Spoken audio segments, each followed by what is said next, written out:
Good afternoon. I'm Admiral Brad Cooper, the commander of United States Central Command. In this capacity, I lead U.S. military forces in the Middle East.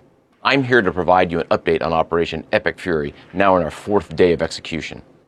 First, I'd like to express my deepest condolences to the families and teammates of the extraordinary Americans who've been killed in action.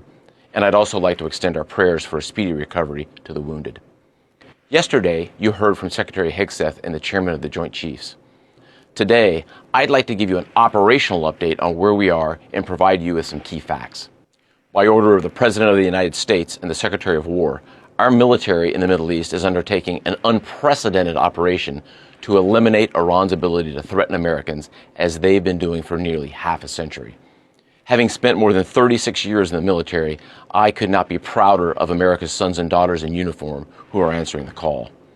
More than 50,000 troops, 200 fighters, 2 aircraft carriers, and bombers from the United States are participating in this operation, and more capability is on the way.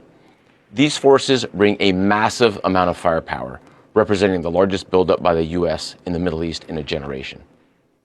In the opening hours of Operation Epic Fury, U.S. Central Command forces, together with Israel, delivered overwhelming and unprecedented strikes into Iran.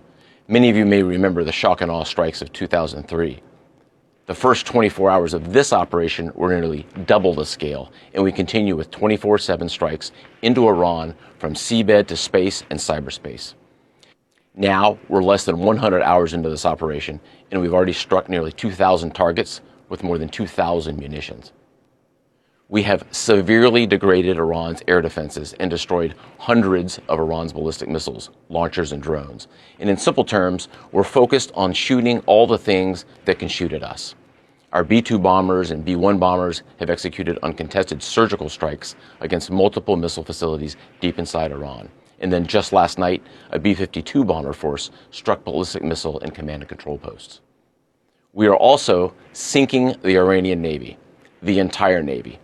Thus far, we've destroyed 17 Iranian ships, including the most operational Iranian submarine that now has a hole in its side. For decades, the Iranian regime has harassed international shipping. Today, there's not a single Iranian ship underway in the Arabian Gulf, Strait of Hormuz, or Gulf of Oman, and we will not stop.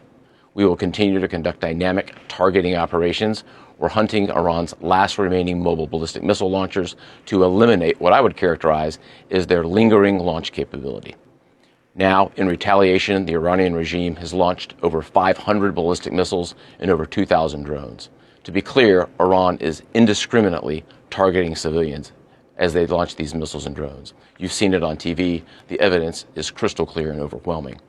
Having said this, we are seeing Iran's ability to hit us and our partners is declining, while our combat power, on the other hand, is building. And my overall operational assessment is that we are ahead of our game plan. Along the way, every single branch of our military is achieving unprecedented success. I'll talk about just a few of them. Our naval forces have deployed multiple waves of cruise missiles, obliterating Iranian command and control and air defense capabilities. From 2 aircraft carrier strike groups, we're squeezing Iran from the sea and have them backed into their own ports. U.S. air forces are doing what they do best, executing a high volume of airstrikes right into Iran. Operationally, the 2 most powerful air forces in the world, the U.S. and Israel, are dominating the skies of the world's largest state sponsor of terror. Our U.S. Army soldiers are defending ourselves and our partners, and in a historic first, the U.S. Army fired long-range precision strike missiles called PRISMs in combat, providing an unrivaled deep strike capability. Also for the first time, U.S. Central Command's drone task force, called Task Force Scorpion Strike, launched countless one-way attack drones, achieving massive effects. I'd like to point out these drones were originally an Iranian design. We took them back to America, made them better, and fired them right back at Iran. I just could not be prouder of our men and women in uniform, leveraging innovation to create dilemmas for the enemy. There is no adversary too determined, no mission too difficult for the great soldiers, sailors, airmen, Marines, Guardians, and Coast Guardsmen that make up the most powerful military the world has ever seen. Our military objectives are crystal clear, and our people are executing an immensely complex and historic mission with relentless lethality, conviction, and professionalism. And we've just begun.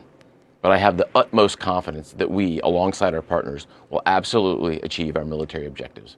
To all our warriors, Godspeed. Thanks so much.